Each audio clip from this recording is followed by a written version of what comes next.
Hi, I want to make some video on endgames because my endgame are not always well played, so I hope to improve by doing this, and if it can help anybody else, this is a good thing.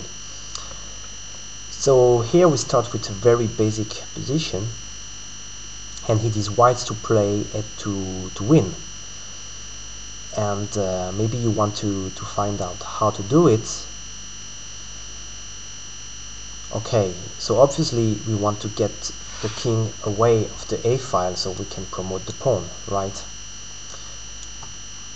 So here the correct move is king b5, and actually king b4 doesn't work because black now has a defense. For example, after a4 he plays king e6, and now black is just in time to stop the a pawn. So we don't want to do that. We want to play king b5.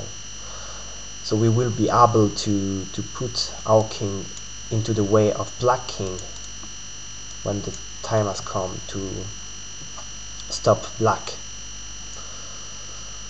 So for example, now king takes f5, a4, and now king e6. This is very important to play king c6, because again, if you play a5, king d7, a6, king c8, a7, and the king is just stopping the pawn from promoting.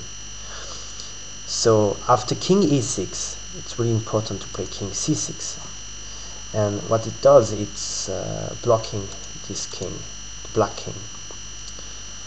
So now what black can try is to promote his own pawn, and we can see that we will both have queen, but because after the check black has to move into the f file with another check, he will win the queen and the game. Okay, so the first position was pretty easy to see. Now this one is not very hard either, but well, again, there are some little trick. So here it's white to play and to win the game again. So first thing we can see is that white wants to capture this pawn without losing his f pawn. So if we try to go directly with king f5 after king g2, oops, f4, king f3, we can see that this game is going to be drawn. There is no way to capture this pawn without losing our f pawn.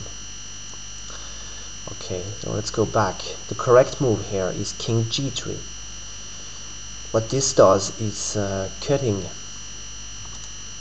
this king activity.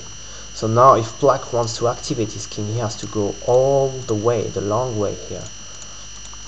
So for example, king g1, now we have time to play f4.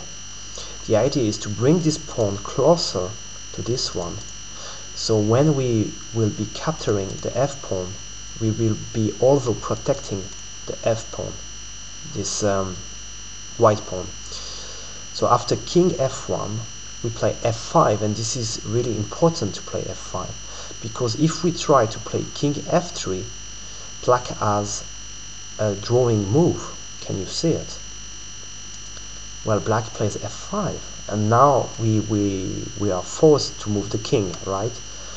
So for example, the king e3, black goes to g2, and now if we try to be smart and to grab the pawn with king d4, when this is losing the game, because after king f3, if we protect the pawn with king e5, we'll reach this position, and this is a position whoever has to move lose the game, and it's white's turn to move, so white is losing.